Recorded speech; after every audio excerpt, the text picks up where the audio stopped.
tal? Bienvenidos una vez más, un programa más de Cinefagia, el blog de revista Cinefagia, donde hablamos de distintas cosas, siempre, por supuesto, dirigiéndonos al cine. Y hoy tenemos un programa bien especial porque se trata de cine mexicano. A mí me encanta hablar de cine mexicano, creo que es algo que se debe de hacer muy constantemente, no hablar solamente del cine mexicano de cartelera, sino de la historia de nuestro cine que siempre le ha dado mucho, mucho brillo a toda nuestra cultura nacional. Y para eso estoy acompañado hoy ni más ni menos que de dos doctores, por supuesto, del lado de mi corazón, perdón, hasta me pone nervioso, el doctor Marcus. Bueno, pues muchas gracias por darme un título que no me corresponde. La verdad es que no. Sí, es sí, puro, sí. Es puro choro, no. Pero bueno, sí, tienes razón, vamos a hablar de cine mexicano, que es algo que nos gusta abordar siempre, que siempre insistimos mucho que el cine mexicano es mucho más rico de lo que se piensa, que da para todo. Y en este caso vamos a hablar de algo que es, ciertamente tiene ejemplos notables, pero que ahí sí no es tan prolífico ni no se ha practicado tanto como en otros países. Exactamente. Vamos a hablar de la nota roja en el cine mexicano. Y para ello tenemos un especialista, doctor, de verdad doctor, un maestro y doctorado en estudios de la ciudad, de hecho. Algo muy interesante que tiene una beta muy rica en cuanto a estudios también de cine es Ricardo Ham. Bienvenido, Ricardo, un gran amigo de Cinefagia también. Hola, ¿qué tal? Gracias por invitarme, Marco, José Luis, es un honor.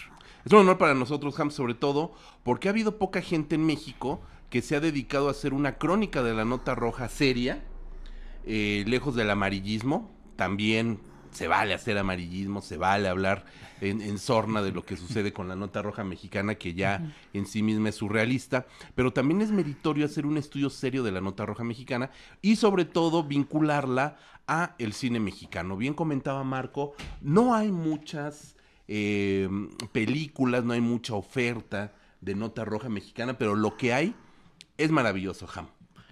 Sí, yo creo que es como de los grandes pendientes del cine mexicano, que bueno, evidentemente tiene muchos por la cuestión de los presupuestos, ¿no? de la facilidad o accesibilidad para poder filmar en el país. Y creo que la nota roja está como muy abandonada en ese sentido, porque creo que además es una fuente de historias muy interesante. Claro. ¿No? Que puede darte una beta larguísima incluso de personajes muy significativos dentro de la misma, no nada más de la misma crónica policíaca, sino del imaginario colectivo, que hay personajes ahí como muy presentes, que todo el mundo conoce la historia, pero que no han sido abordados desde las artes en general, no solamente desde el cine, ¿no? Sino también desde todas las artes o las industrias culturales, como le quieran llamar. Han sido pocos los atrevidos o quienes se han arriesgado a tomar historias desde la nota roja, desde lo policíaco, desde estas historias pues de personajes psicológicamente muy trastornados y que han realizado ciertas cosas que escapan de la normalidad, ¿no? Entonces sí creo que hay como un pendiente muy grande y desafortunadamente, que yo creo que lo platicaremos más adelante, los ejemplos no están abordando como ciertos aspectos, sino que se van nada más quizás a la historia fácil, a la historia sencilla, y no al trasfondo social, psicológico que puede haber en este mundo de la nota roja, que sirva el foro para decir que siempre he pensado que si le queremos dar como una seriedad, como mencionas tú, al periodismo de nota roja, hay que dejar de llamarle periodismo de nota roja y hay que empezar a llamarle periodismo criminológico para darle como un matiz más alto, ¿no? Como un matiz ya incluso científico y quitarle como esta mala acepción que tiene el término nota roja. Claro. Marco, tú también, bueno, que gustas mucho del cine mexicano y hablando en este caso de nota roja, ¿qué nos puedes comentar? ¿Qué le falta al cine mexicano para tomarlo en serio? Bien lo dijiste ahorita al inicio, hay otros países donde se hace mucho y México no está a la altura. Sí, bueno, en otros países simplemente lo que es todas estas películas de asesinos seriales, que no solamente son las de Estados Unidos, en Hong Kong está The Untold Story, por ejemplo. ¿No? Pero en México es que, bueno, nos podemos ir a los antecedentes, ¿no? Que hay uno muy serio, que es las películas de la banda del Automóvil Gris, que vaya, que incluso se incorpora pietaje real de la ejecución de los miembros de la banda, pero pues estamos hablando de cine mudo todavía, ¿no? Apenas, ni siquiera la etapa del cine sonoro, de la etapa industrial del cine mexicano. Y ya para volver a encontrar otro ejemplo, nos vamos hasta los años 70, ¿no? Entonces, es un periodo bastante amplio en la historia del cine mexicano que se va más por lo familiar, por asuntos de censura también, porque entra lo que es el crimen político, aunque bueno, eso a lo mejor es otro tema, pero sí nos tenemos que ir como hasta una época de apertura, de que se quita la censura y se pueden abordar ciertos temas, pero también con un desnivel en calidad, ¿no? Entonces creo que eso es también lo que afecta bastante, que el cine mexicano, como dice Ricardo, pueda abordar con mayor seriedad el tema. Nos perdimos un poco o un mucho en el melodrama, en la comedia ranchera, en otro tipo de situaciones. Pues yo recuerdo, a lo mejor no es nota roja, pero me acuerdo películas como Marihuana el Monstruo Verde, por ejemplo, de José Bor, como este tipo de películas que reflexionaban acerca de crimen, vamos, del narcotráfico, dicho con todas sus letras, en los años 30. ¿Por qué después del Automóvil Gris, Ricardo, crees que no hubo una beta que se fuera a explorar una nota roja periodística o criminológica, como dices, de mucha tradición en el periodismo mexicano, eso sí hay que decirlo? Bueno, probablemente tenga que ver con una serie de políticas de Estado, ¿no? Okay. Porque hay que recordar que México postrevolucionario, años 20, años 30, todavía era la formación de identidad del mexicano, ¿no? Una identidad marcada desde el oficialismo. Okay. Y es muy probable que el oficialismo no haya querido entrarle a estos temas como parte de su identidad, ¿no? Por eso el charro, por eso la comedia ranchera, ¿no? Estos inicios de la cuestión de la urbanización o de la ciudad que se ven reflejados en el cine. Me parece que el Estado seguramente no le quiso entrar como a toda una estructura que ya estaba criminal en los años 40, en los años 30, que venían incluso de la herencia del Automóvil Gris, y que lo que sí hay son algunas producciones ahí medio escondidas de tinte pornográfico, por ejemplo, que retoman el caso de Goyo Cárdenas en el 40. A ver, cuéntanos de eso. ¿No? Hay, bueno, sí, y que ahora son documentos. La banda del Automóvil Gris también me parece que hoy en día ya es más un documento que una película, ¿no? Es un documento de memoria histórica de la Ciudad de México de principios del siglo pasado, o postrevolucionario, como le quieran llamar. Y en los años 40, cuando viene y sucede lo de Goyo Cárdenas, hay un par de cortometrajes basados en su historia, ¿no? Uno se llama Bigamia Legal y el otro se llama El Asesino. Okay. Entonces sí, pero después, como muy bien mencionas, hay como un vacío. A lo mejor Las Abandonadas, con Armendáriz, que también por ahí menciona que resulta que él es integrante de la banda del Automóvil Gris, ¿no? No recuerdo si dice que es el cabecilla o si nada más es un integrante. Es el cabecilla, sí. Ah, pues entonces sería Higinio Granda, ¿no? Que es la cabeza de la banda del Automóvil Gris. Nada más que Granda era cubano, creo. Entonces me parece que este hueco es más por una cuestión de la formación de la identidad a partir del cine, y que al Estado pues no quería evidentemente acercarse a esta parte de la criminalidad nacional, ¿no? Ok, Marcus.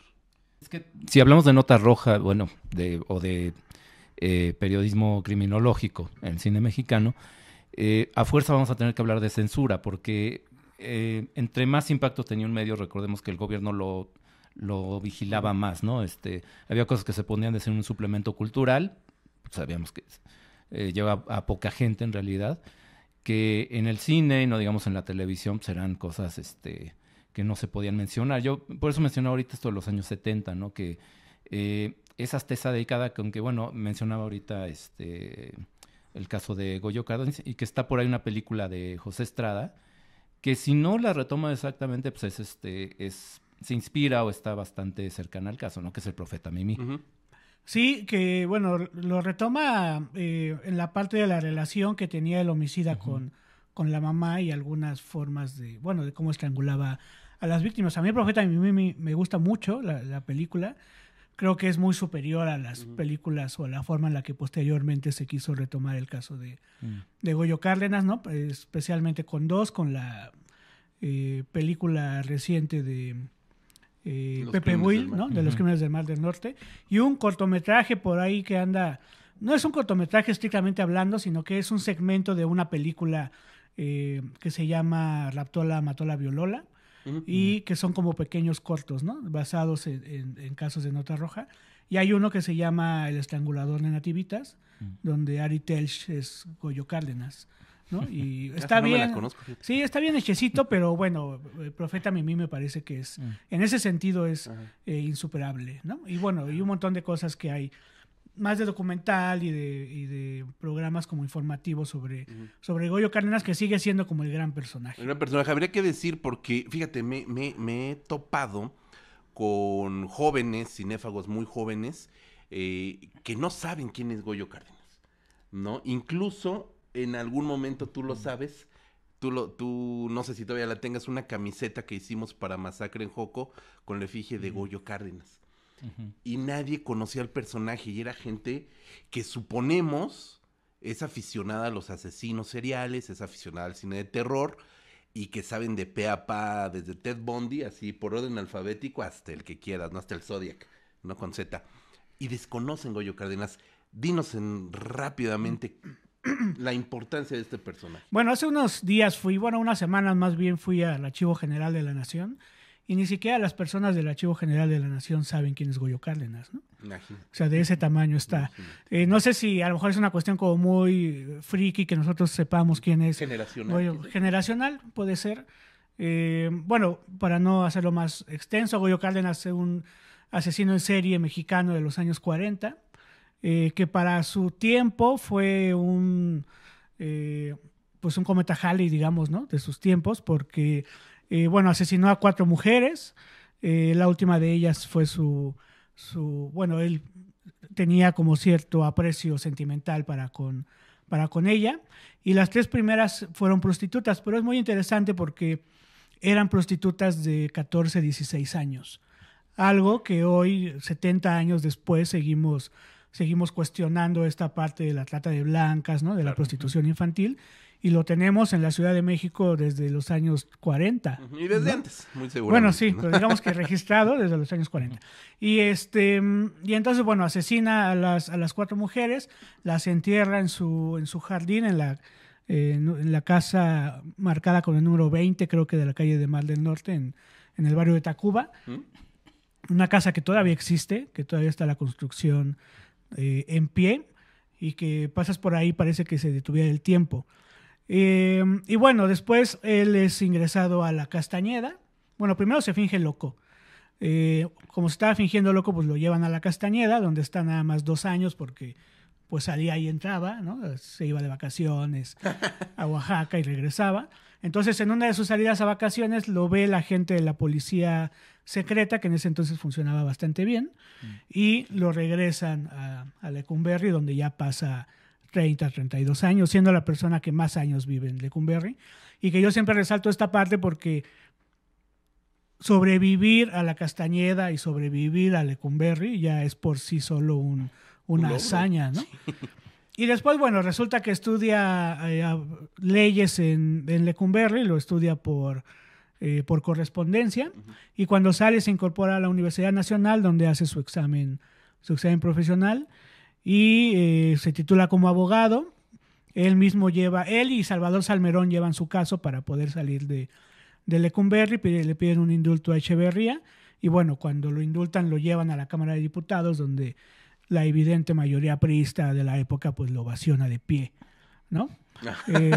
Ya después dicen que no, que pensaban que era Quirós Cuarón, pero bueno, Quirós Cuarón ni siquiera estaba en México en ese momento, y bueno, eso se dice que le costó a Moya Palencia la candidatura a la presidencia, ¿no? De ese tamaño. Sí, Marco, perdón, es que me emocioné. Adelante. Pero bueno, pasando pues al caso de Casals, de las Puquianchis, el Apando, que no es un caso real, pero se habla justamente de Lecumberri y Canoa. ¿Qué nos puedes decir? ¿Qué tan fieles son, digamos, esas películas a lo realmente sucedido? Bueno, el Apando, por ejemplo, ¿no? De José Revueltas, del tiempo que estuvo ahí en Lecumberri, que tampoco fue tanto tiempo el que estuvo en realidad poco tiempo, pero retomando un poco el ejemplo anterior, imagínate hacer una película, y perdón que vuelva a retomar el caso de Goyo Cárdenas, pero en el que hicieras una dramatización de una plática de Goyo Cárdenas con estos 4 homicidios en los años 40, que cuando llega a Lecumberri, José Ortiz, apodado El Sapo, que había matado a 120 personas, quiere matar a Goyo Cárdenas, ¿no? Y entonces lo quiere apuñalar y pues Goyo Cárdenas se tiene que defender. Entonces imagínate eso filmado todavía en Lecumberri, porque todavía están las celdas.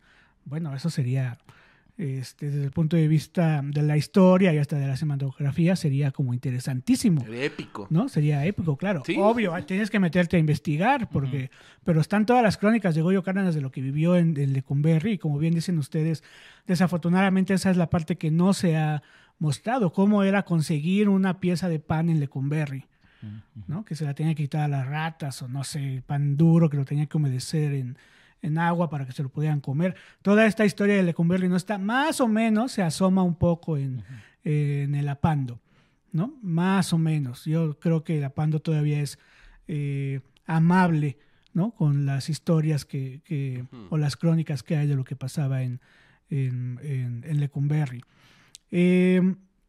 Pero sí, me parece que Casals pues es el referente y que otra vez se vuelven ya como documentos. Yo creo que aquí es importante resaltar que ese tipo de cine basado en hechos policíacos todavía funcionan como cine de denuncia, ¿no? Y que esa pudiera ser la ventaja de las películas de Casals, que todavía son denuncia, porque todas las películas que vienen posteriormente pues ya se lo toman como a broma o enaltecen al criminal, y sí me parece que las Poquianchis, por ejemplo, sí te cuentan la historia, pero también te cuentan la historia de los campesinos, ¿no? Que tienen estos problemas, que viven en la miseria. En el Apando, pues todavía te cuentan de cómo pasaban la droga en la parte sexual de las mujeres, ¿no? Y ese tipo de cuestiones de denuncia, y bueno, los motivos de luz, pues ni que decirlo, ¿no? Que es como de las cosas más cinematográficamente más crudas que hay. Todavía más cruda me parece a mí que el documental que hay de Pena Máxima, creo que se llama, sobre el mismo caso. Me parece que es todavía más crudo la película de Casals, y después lo que hace con Digna Ochoa también, ¿no? Sí, en realidad acabas de comentar algo bien importante y que es digno de mencionarse. La estructura de las películas, cómo las filma Casals, en el caso de las Poquianchis, recurre a rompimientos narrativos, a estructuras narrativas, y hay un momento en que la película está filmada como si fuera un noticiero.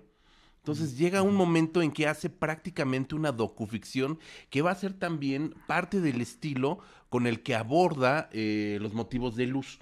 De allí, y también, por supuesto, en ¿cómo se llama? En Canoa, sí. Tenemos un personaje narrador, que es Salvador Sánchez, que va justo eso, valga la redundancia, narrando. Entonces creo que también la estructura narrativa que toma Casals de verlo desde afuera y mostrarlo como una disección social, es lo que hace estas películas mucho más interesantes, incluso, que El Profeta Mimi, que sí claro. Está estructurada a partir de un melodrama clásico, ¿no? Sí, incluso en Canoa participan algunos de los sobrevivientes del linchamiento real, ¿no? Ajá.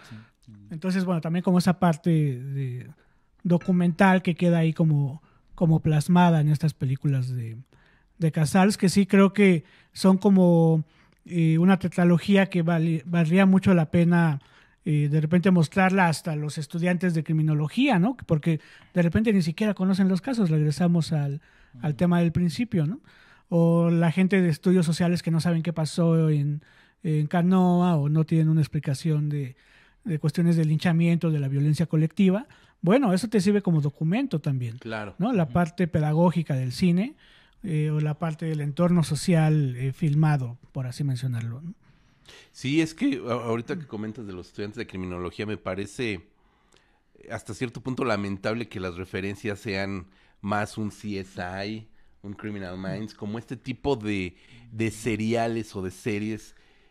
¿Por qué? Porque tenemos una escasez o una carencia de llevar historias reales mexicanas a la pantalla de una manera lograda. Yo creo que el boom que hubo de este tipo de series, empezando por CSI, ¿no? Ujú. Fue lo que llevó a muchos de ellos a estudiar criminología y que ahora se han decepcionado de lo que... sí, es la verdad, con lo que se han topado, ¿no? Tanto en un campo laboral como en el campo académico. Yo di clases en el Instituto Nacional de Ciencias Penales, ¿no? De la PGR, que se supone que es la institución, ¿no? Y entonces de repente me tocó dar clases ahí cuando estaba el caso de Juana Barraza. Ok. Y entonces ¿Quién es Juana Barraza? bueno, de Juana Barraza, la Matavijitas, ¿no? Esta señora que mató a 30 ancianos. Y recuerdo muy bien una entrevista que le hacen a Álvaro Vizcaíno, que era uno de las personas importantes de INACIPE, que le preguntan, bueno, ¿cómo está INACIPE colaborando en la investigación? Y entonces le dice, bueno, estamos colaborando haciendo que los agentes vean Ciudadano X. O sea, de ese tamaño era la ineficacia, ¿no? De la gente del Instituto de Ciencias Penales. O sea, no es así la escuelita de aquí de la esquina de criminología, ¿no? Era el instituto que depende de la PGR y para lo que les alcanzaba era para que vieran una película. Ni siquiera una película mexicana, ¿no? Que Ciudadano X además es una película extraordinaria, eso sí hay que decirlo, a partir de la historia real de Andrei Chikatilo. Bueno, pero para el caso les hubieran puesto Monster, ¿no? Les hubieran puesto Monster, ¿no? Por supuesto, les hubieran puesto cualquier O la otra, la que es como Monster, pero es de los 80, que se llama... Monster Inc. Overkill se llama, ¿no? Overkill, Monster, Overkill. sí. Bueno, entonces, sí, creo que ahora ya están como muy decepcionados porque, bueno, tampoco pueden ahí obtener un vello del dedo y con eso ya saber quién mató a 20 personas, ¿no? Claro, pues ya la realidad mexicana es diferente. Sí, y es que, bueno, justamente eso que mencionas creo que va muy ligado ya con todo este cine de los 80 que también aborda casos reales y que hay varios, ¿no? Pero que por pertenecer a un cine que no es de autor, digo, no es Casals, no es José Estrada, quedó muy olvidado, ¿no? Sí quedó ahí medio olvidado, más allá de que a lo mejor las películas no están tan logradas, pero hay películas que son interesantes porque recrean casos que incluso, y volviendo a lo mismo, no son tan conocidos, ¿no? Está, por ejemplo, Operación Marihuana, que habla del caso de estos plantíos donde tenían básicamente esclavizados a campesinos, para Caro Quintero, me parece, ¿no? Que ahí, bueno, ya entra también casos de narco, pero más pertinente creo que es el caso de Masacre en el Río Tula, ¿no? Sí, claro. Que es una película también muy cruda, pero que también enfrentó mucha censura. Sí, bueno, pues enfrentarte a Durazo pues no debía de haber sido nada sencillo, ¿no? Sí, Masacre en el Río Tula, que incluso estuvo enlatada durante muchos años y que de repente apareció en la piratería, ¿no? Sí, sí, sí. Y ya hasta entonces ya la pude... Bueno, por lo menos yo hasta entonces pude verla y sí me di cuenta que era una película así crudísima, muy fuerte, pero bueno, pues la realidad siempre supera la ficción. Y están las películas que creo que no lo hemos mencionado, las de Ripstein, ¿no? Ah, sí, claro. ¿No? Sí. Bueno, El Castillo de la Pureza, que en toda la construcción, incluso del guión de José Emilio Pacheco, ¿no? Entonces se ve toda esta vida en reclusión de esta familia, que también es un caso real, con algunas modificaciones, obvio, pero que también es muy fuerte, y el documental que hace de los últimos días en los que funciona Lecumberri, precisamente, ¿no? Con este túnel que hace Cecilia Falcón para poder escapar. Acabas de mencionar Masacre en el Río Tula. Me acuerdo que no se estrenó la peli, ¿no tienes el...? No tengo el dato si se estrenó. Si se habrá estrenado en cine. Porque sí fue una película súper boicoteada por el Negro Durazo. Y justo hay un par de películas sobre el Negro Durazo. Yo conozco, bueno, lo de Lo Negro del Negro, que viene del libro. Y hay otra que se llama nada más Durazo, donde él es Sergio Bustamante. Sí, ¿no? Que se supone que combate con guerrilleros y todo eso, ¿no? Y al final de la película se supone que le llaman para ofrecerle la dirección de la policía de la Ciudad de México. Como muy curiosa esa película. Y después un documental que salió, que no sé si nada más lo produjo Canal 11 o si en realidad se estrenó, que también anda todavía por ahí. Okay. Y algunas escenas en donde sale él en el Charro del Misterio, ¿no? Con este hombre asaltabancos. Ah, sí, que con se me va su nombre. La de... sí. El enemigo público número 1. Sí. Y no me acuerdo. El más no me buscado fue la acuerdo. película, ¿no? Le pusieron el Sí. título de exhibición. Le fue el cambiaron más a buscado. Mexican Gangster. porque ya Mexican se había Gangster. filtrado, Sí, ¿verdad? la película Ajá. sí, pero antes hubo un corto, ¿no? Como un corto documental. Ah, donde sí, entrevistan sí, a los claro. policías. Sí, sí, sí. Cravioto creo que es el De director. J.M. Cravioto. Ajá. Ujú. Sí, y bueno, también por ahí sale Durazo, ¿no? La historia de... Bueno, porque protegía evidentemente a... Ujú. Pues como se ve en Masacre de Riotula, ¿no? Que Ujú. protegía a esta banda de colombianos que finalmente terminan ahí inspeccionando el canal del desagüe de Riotula, ¿no? Limpiando Limpiando de sargazo.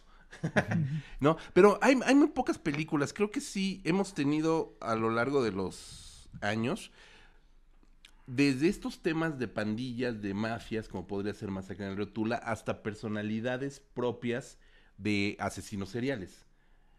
¿No? ¿Por qué crees tú? Esa es una hipótesis tuya, ¿eh? No nos vamos a meter a desenmarañar más cosas. Independientemente de las prohibiciones o de la censura gubernamental que podría o no haber, gran parte del cine de los años 70 y el más exitoso de los años 70 fue cine producido por la iniciativa privada. De ahí surgieron las ficheras y etcétera, etcétera, ¿no? ¿Por qué no llamó la atención? Si yo siempre he sostenido que el morbo vende, ¿por qué crees tú que no retomaron figuras que se convirtieron en legendarias en el periódico? Pues porque era como hacer biografías, ¿no? O sea, la iniciativa privada y la criminalidad pues van de la mano. Entonces la iniciativa privada evidentemente no iba a filmarse a sí misma portándose mal.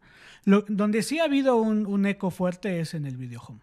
Sí. Sí. Sí, sí. Ahí sí hay todo el tiempo, ¿no? Ujú. Pero sí, yo creo que tiene que ver con eso. Bueno, es una plataforma libre, entonces no creo que lo digan, ¿no? Totalmente. Pero sí, históricamente, pues la iniciativa privada y el crimen organizado pues están de la mano, están alineados también con la participación del Estado y entonces evidentemente no se iban a exhibir. A dar un balazo en el pie. Claro. Eso es Tokio. Sí, no, ahorita me acordé de otra esa sí estuvo enlatada, que es la del secuestro de Camarena. Ujú. Que cuando finalmente salió al cine, años después, cuando ya no era relevante el caso de este agente de la DEA. Kiki Camarena. Pues, que ahora está muy de moda por Narcos, ¿no? Curiosamente. Se estrenó con otro título, que era como el secuestro de un periodista o el secuestro de un agente, algo así, que disimulaba totalmente la temática. Pero que sí, aparte pertenece ya como a finales de los 80, ¿no? Cuando el cine mexicano también ya está en una crisis que pues no... Tampoco se podía negar, digamos, cuando ya se venden todos los cines de Kotza y donde justamente se ve el mercado al videohome, ¿no? Que como bien dices, hay sí muchísimos ejemplos. Hay un videohome de La Mataviejitas, está el Caníbal de la Guerrero, pero pues sí, sinceramente creo que de todos no se hace uno, ¿no? Que es el gran problema o yo por lo menos de los que he visto no conozco ninguno, ni que realmente te ilustre el caso. Y que tampoco esté bien hecho, ¿no? Tiene esas carencias. Sí, bueno, yo recuerdo ahorita rápido uno que tiene que ver con el caso de José Luis Calva Cepeda, porque sobre Caníbal de la Guerrero hay 2 videohomes. Y entonces, en uno de ellos, me acuerdo que lo pusimos en alguna charla que di en la Cineteca, el final es como una especie de homenaje Región 4 a Psycho de Alfred Hitchcock, ¿no? Pero con la escena de la bañera incluida.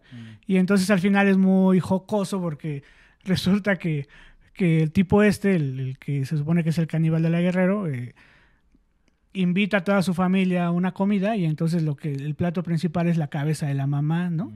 Pero con una manzana en la boca, además. Entonces, pues sí, pues así qué seriedad puede haber. Entonces, no, los videohomes la verdad es que no... Pues están ahí, digamos que retoman los casos, pero además, cuando uno los observa detenidamente, no es que uno sea como obsesivo con estas cosas, pero cuando los observas detenidamente, te das cuenta que están grabados en la misma casa, ¿no? Entonces nada más cambiaron los muebles, lo pasaron para allá y luego sale ahí el hijo del solitario, que quién sabe qué está haciendo ahí, también sale en la otra película, que no tiene ninguna explicación. Y bueno, pues ahí está, se ve que todos los hicieron como en 8 días, ¿no? En menos, ¿no? Sí, los filmaban en 5. Sí, y aparte, es que muchas veces ni siquiera se molestan en retomar el caso, ¿no? Hay por ahí un par de videohomes del Mochaorejas, por ejemplo, que la relación con el caso es que el criminal se llama el Mochaorejas, pero hay uno donde creo que ni siquiera es secuestrador, o sea, es más bien como narcotraficante, Y en la misma película ni siquiera le dicen mocha orejas, le dicen creo que el terremoto, una cosa así.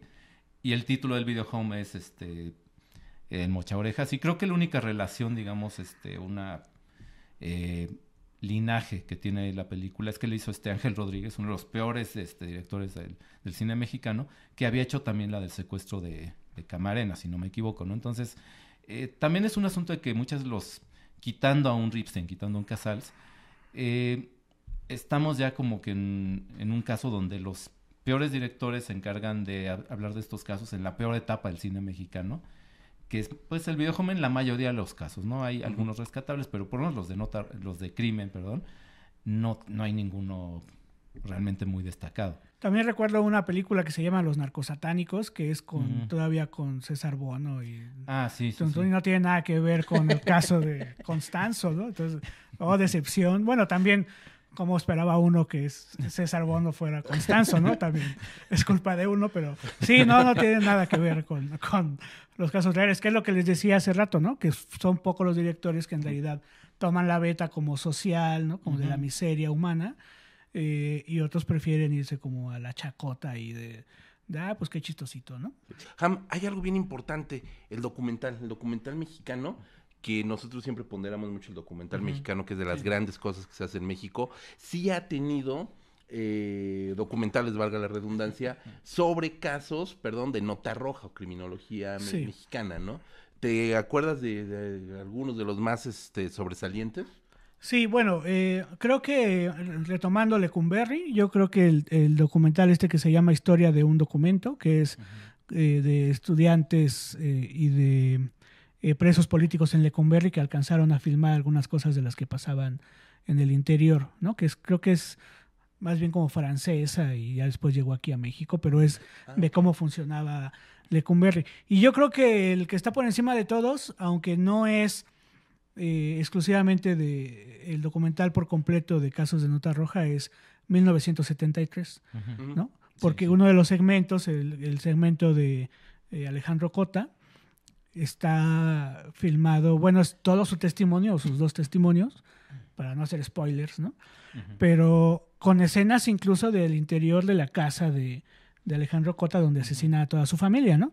Hace unas semanas fui ahí a la casa de Alejandro Cota y un café. Y de verdad parece que está detenida en el tiempo la casa.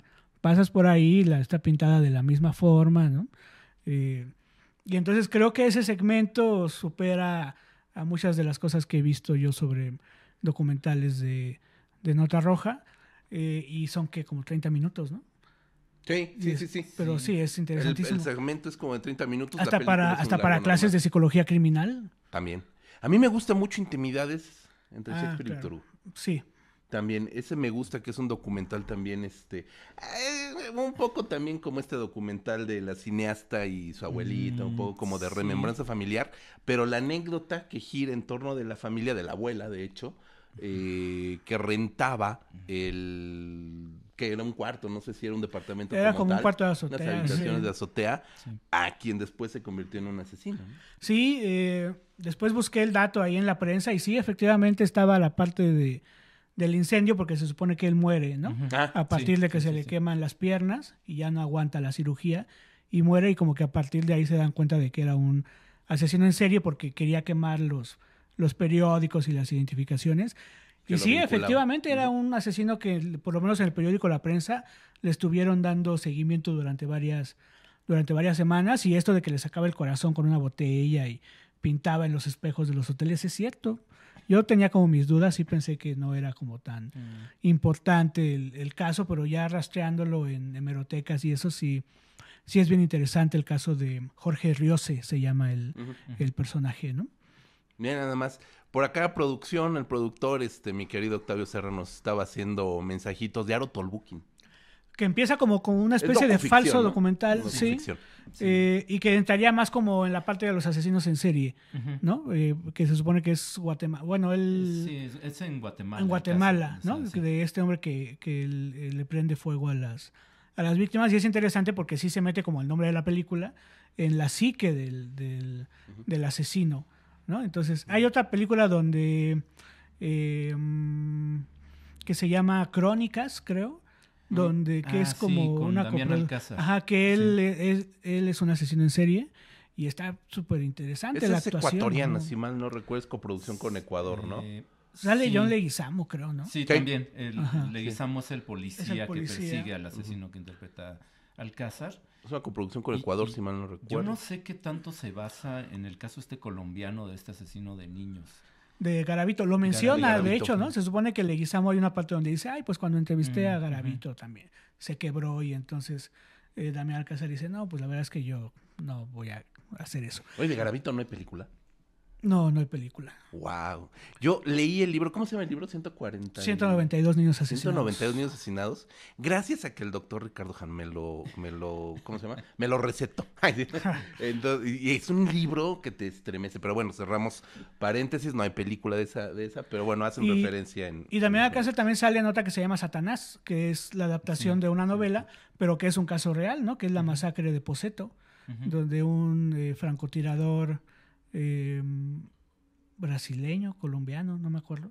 No, ese También no. entra a un Se me restaurante y asesina a todos los que están. Muy bueno, a mí me parece que él es muy buen actor. Sí, lo es. Y hace bien casi todo lo que actúa y la película es bien interesante también. Mira, Sí. pues fíjate, Marco, cómo vas rascando y vas Sí, encontrando sí. películas, títulos y temas pues cada vez más interesantes y serios, ¿no? Hay un documental mexicano que se llama Nota Roja, ¿no? Tal cual. No sé. Sí. No sé, bueno, es que hay muchos. Hay varios de la revista Alarma, hay uno sobre... Bueno, están los documentales sobre Enrique Metinides. Ah, claro. Hay uno Claro, que se que llama sí, Onces, entonces todos giran como alrededor de la vida del reportero de Nota Roja. Entonces no sé si te refieres a alguno de ellos, pero son varios, ¿no? No recuerdo el título digo el nombre del director. Bueno, no estoy seguro, pero Onces es interesante, ¿no? Empieza con esta parte de los reporteros y después acaba con Metinides y que es como este gran personaje de la fotografía de Nota Roja en México. Y hay un documental también ya sobre él que se llama El hombre que Que vio demasiado. vio demasiado. Sí, que es de esta directora que hizo después el de... Teresa Sif. Sí, exactamente. Ujú, ujú. Sí, que... De la maleta mexicana, ¿no? Sí. Es que yo ahorita estoy, bueno, he mencionado varios documentales, el de 1973 de Antonino Isordia, el de Intimidades, que es de Julen Olaizola.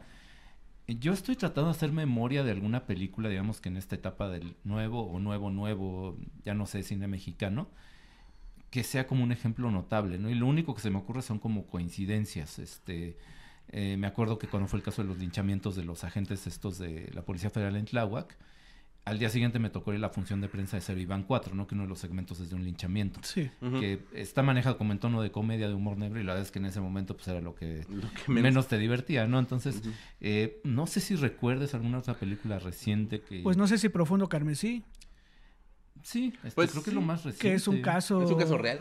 No mexicano, pero es un Ujú, caso caso real. real. Y que, Marta Beck. Y que incluso se la dedica, ¿no? La película la dedica Ripstein a Marta Beck y a Raymond Fernández. Y después hay otra película con Salma Hayek, que es la misma historia, que sale con John Travolta, ¿no? Ajá. Sí. Ajá, y bueno, la película de Honeymoon Killers, que es una maravilla, ¿no? La de Leonard Castle, que es la original, digamos. Ujú. Órale, pues Ricardo, muchísimas gracias, un gustazo haberte tenido por acá. Doctor Apócrifo Marcus. No, pues nada más que nos sigan, que se suscriban al canal y que sigan pendientes de los próximos programas. Un gusto, retomaremos esta plática con Ham. Nos vemos en la siguiente. Se va el caimán, se va el caimán, se va para Barranquilla, se va el caimán, se va el caimán. Y se va también sin pagar.